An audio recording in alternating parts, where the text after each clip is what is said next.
तिलावत कलाम पाक क़िरात पेश फरमाए। हमजा इब्न शाकिर।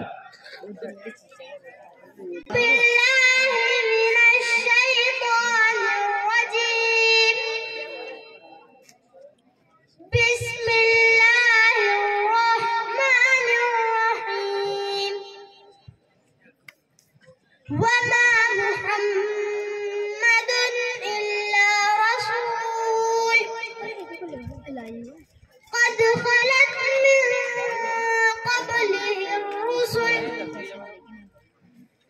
أفإن مات أو قتل انقلبتم على أعقابكم ومن ينقلب على عقبيه فلن يضر الله شيئا وسيجزي الله الشاكرين. وما كان لنفس أن تموت إلا بإذن الله كتابا مؤجلا ومن يرد ثواب الدنيا نؤته منها ومن يرد ثواب الآخرة نؤته منها وسنجزي الشاكرين. وكأي من نبي قاتل معه ربيون كثير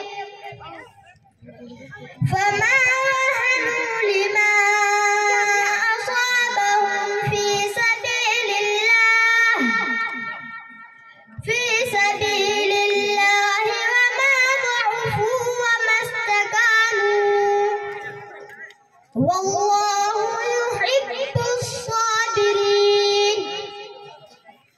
وما كان قولهم إلا أن قالوا ربنا اغفر لنا ذنوبنا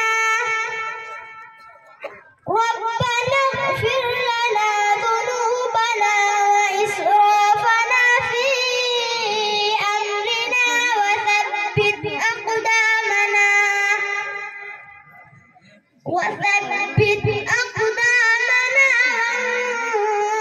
وانصرنا على القوم الكافرين. فآتاهم الله ثواب الدنيا وحسن ثواب الآخرة والله